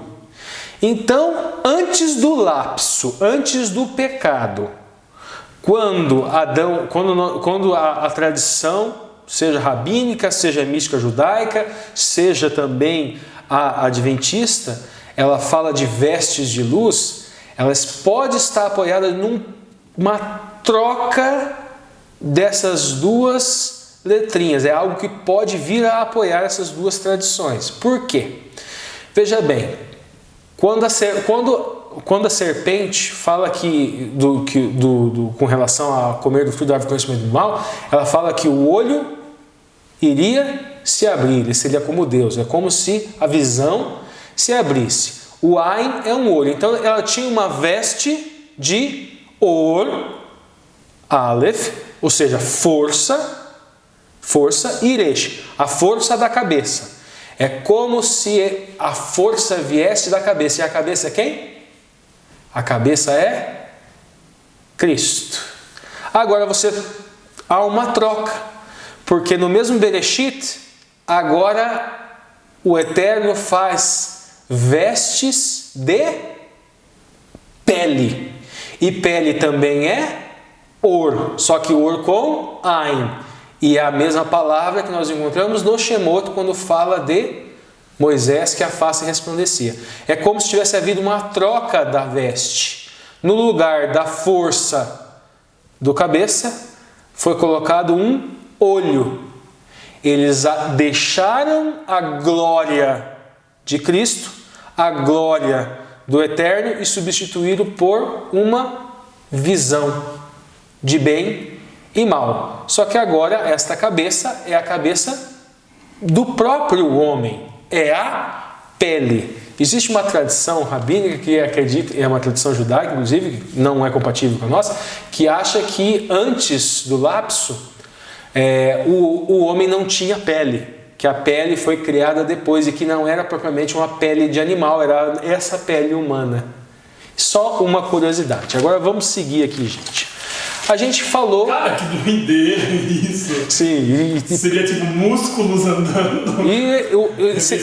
Seriam seres de energia, seres de luz, exatamente. E depois, quando eles caíram, eles ficaram materiais orgânicos com pele igual essa daqui. Desculpa, pra mim isso é uma viagem.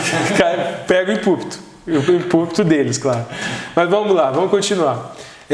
Agora a gente saiu dessa dimensão literal, falamos que ela é desnecessária, é importante, a verdade presente é alegórica, que essa veste de luz que a igreja tem que ter, nós não podemos nos esquivar em razão do o pecado, veste de luz, não, a igreja tem que refleti-los.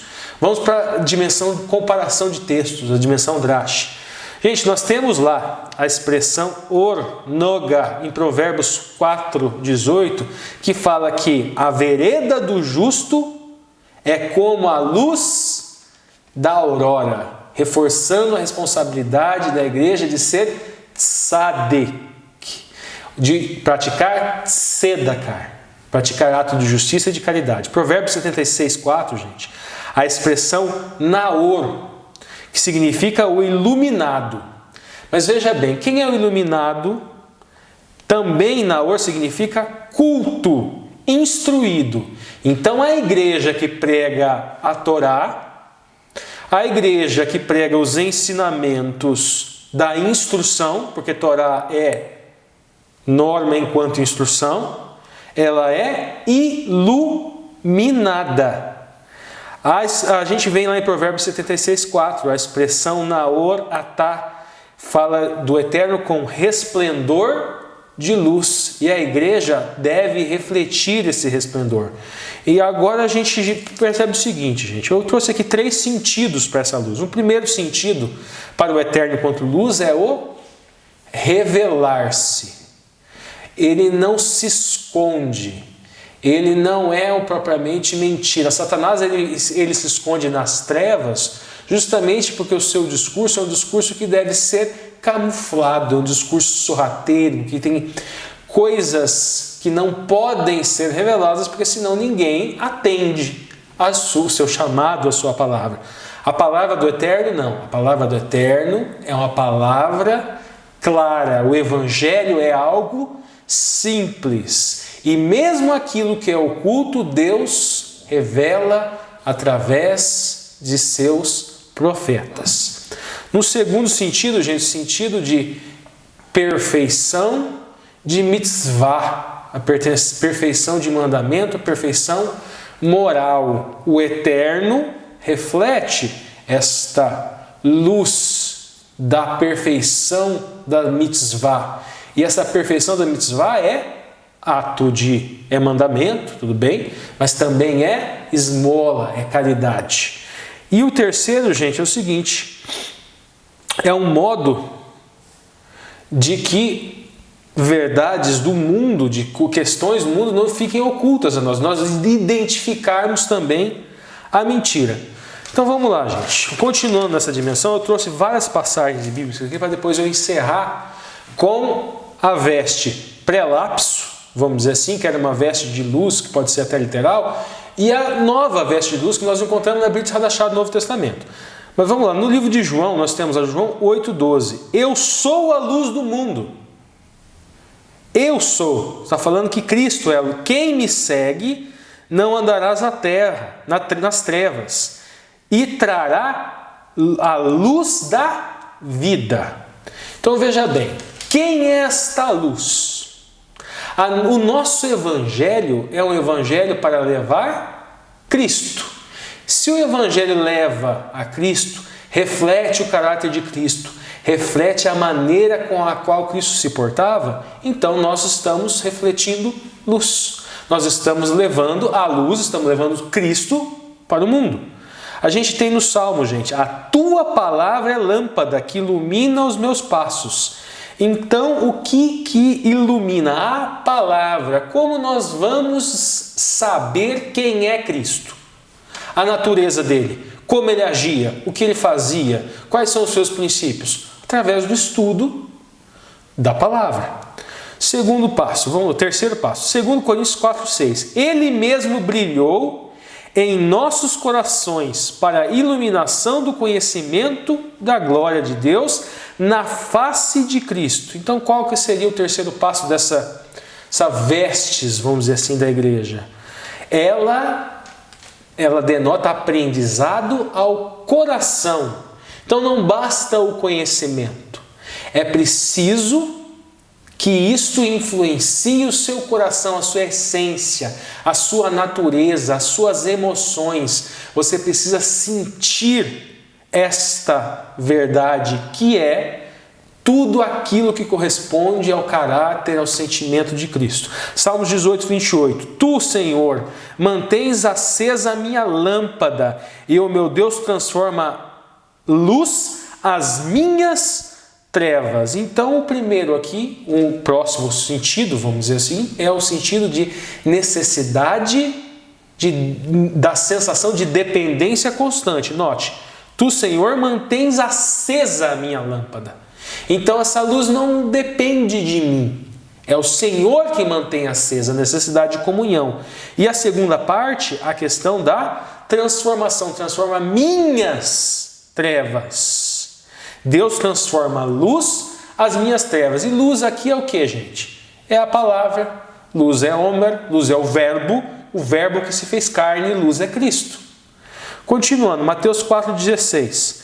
Sobre os que virão na terra, da sombra da morte, raiou a luz. Então veja bem, gente, essa palavra reflete o quê? O vencer da morte. Então essa mensagem dessa igreja iluminada é uma mensagem para nos levar a vencer o mal maior, a morte. Lucas 11:34. Olhos são candeias do corpo.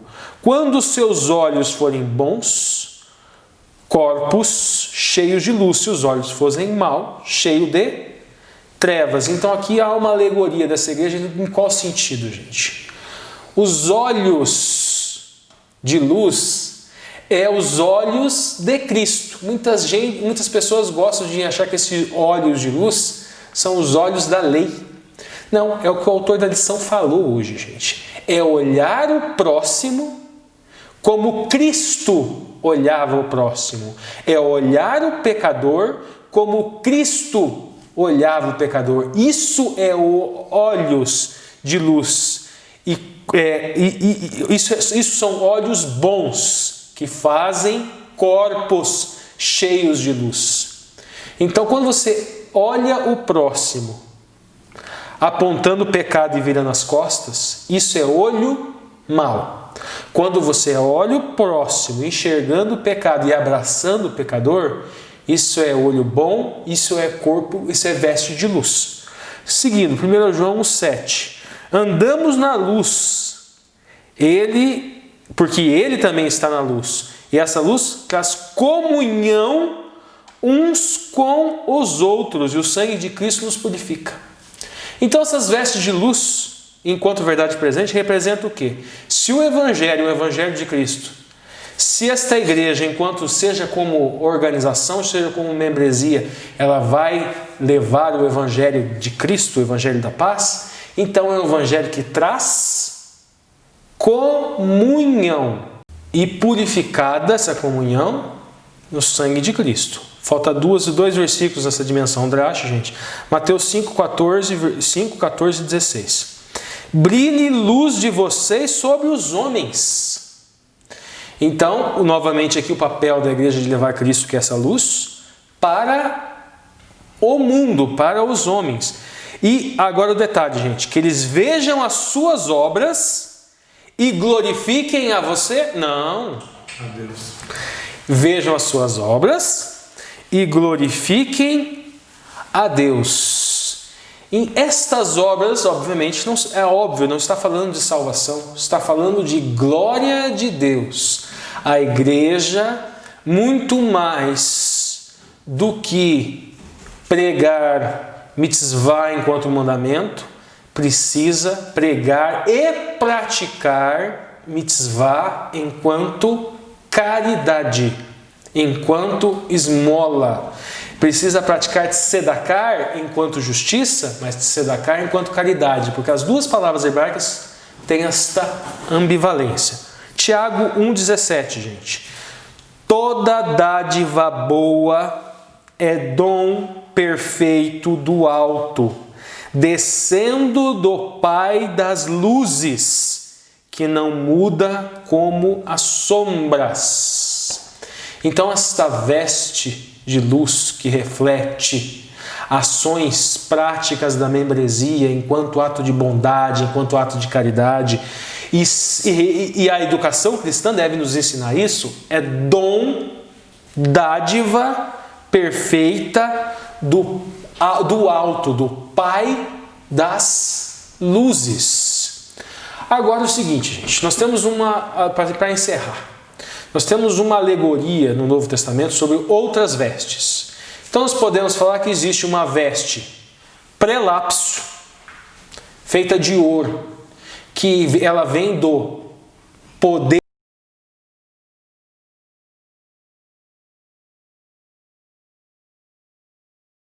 pele, que nos faz uma alusão ao cordeirinho, que era, obviamente, pele, não era luz. Então nós temos uma veste de luz, temos uma veste do cordeiro e nós temos uma armadura do cristão.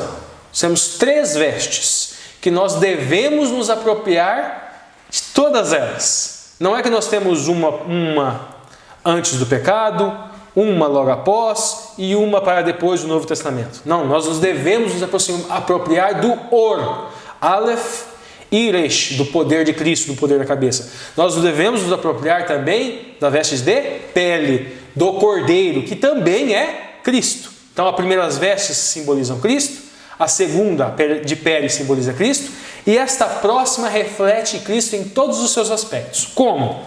O capacete da salvação, em hebraico significa Yeshua, salvação. Esta membresia, gente, ela deve praticar Cristo, Yeshua. Yeshua significa salvação? Essa igreja deve salvar o mundo, fica muito abstrato. Vamos pegar os outros conceitos da palavra Yeshua? Ajuda. Então essa igreja é uma igreja ajudadora. Então salvação também é no sentido de ajudar o próximo, ajudar o irmão que perdeu o emprego, ajudar o pecador, seja ele homossexual, seja ele adúltero, seja ele o que for. Assistência, prosperidade e triunfo. Gente, aqui esse conceito de prosperidade e triunfo é espiritual. Então, a igreja que salva, que ajuda, que dá assistência, ela prospera espiritualmente e ela triunfa em Yeshua. E Yeshua significa tudo isso. Lua, o Espírito, a espada do Espírito, gente. Ou seja, a espada da palavra do Espírito. Lua é vento, Espírito, alma, atmosfera, o lado. Então, essa igreja, obviamente, ela ensina a palavra. Mas ela também pratica a palavra. E quem é a palavra? E o verbo e o logos e a palavra se fez carne. A palavra é Cristo.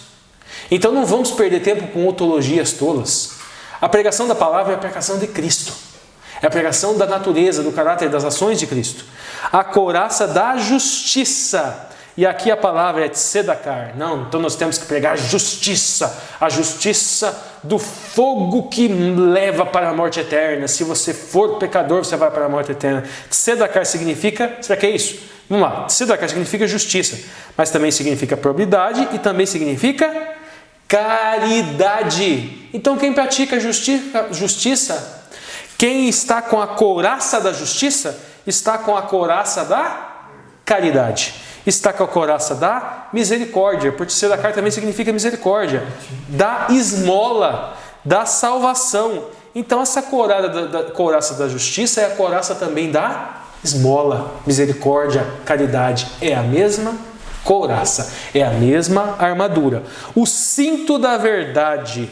Verdade é emet. Agora a verdade também é sinceridade. Então quando nós formos numa reunião, num concílio, num consenso, numa reunião para decidir quem vai ser presidente, quem não vai ser presidente, uma reunião para decidir se o dízimo vai ser paroquial, se ele não vai ser paroquial, nós temos a responsabilidade, você pastor de igreja que ora pelo Espírito, de vestir o cinto da sinceridade.